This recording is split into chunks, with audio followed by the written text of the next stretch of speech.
Već smo vidjeli kako se množi brojem 0, brojem 1, brojem 2, brojem 5 i brojem 10.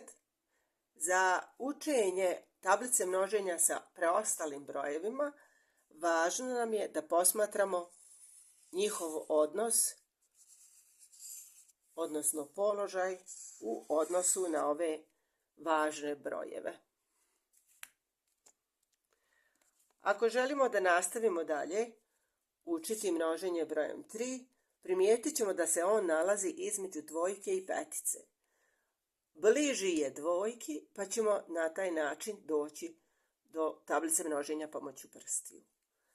U primjeru, recimo, 7 puta 3, radit ćemo tako da prvo brojimo po 2, a posmatrajući položaj trojke, u odnosu na broj 2, potrebno će nam biti da dodamo još i 1. 2 brojimo izvlačenjem prstiju, a jedinicu brojimo naknadnim dodavanjem. Ukupan broj prstiju koji ćemo podići je 7. Pa će to sada kroz primjer izgledati ovako. Znači, dižemo 7 prstiju brojeći po 2.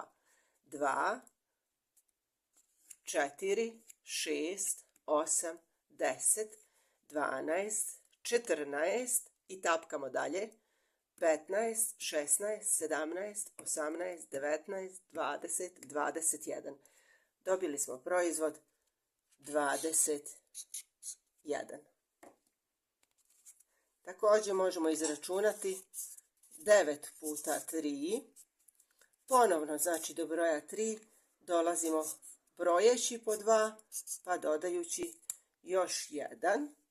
9 prstiju ćemo podići prvo brojeći po 2. 2, 4, 6, 8, 10, 12, 14, 16, 18, a sada nastavljamo tapkanjem dalje. 19, 20, 21, 22, 23, 24, 25, 26 i 27. Naš proizvod je 27. Znači 9 puta 3 je 27. Na isti način ćemo doći i do rješenja tablice množenja brojem 6.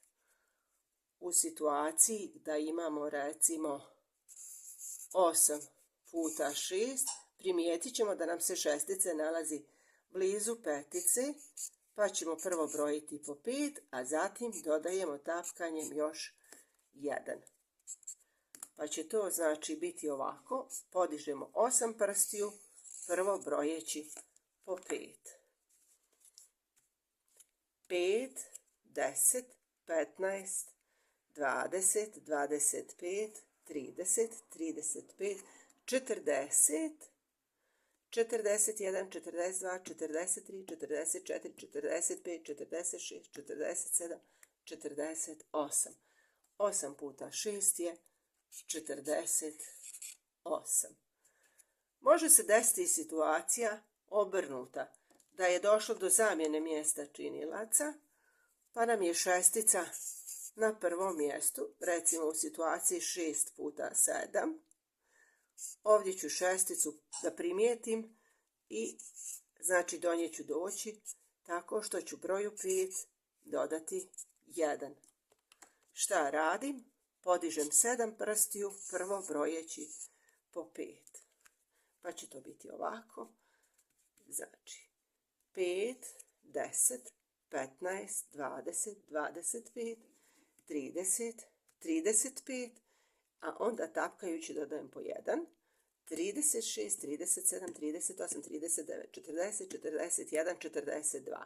Naš je proizvod 42.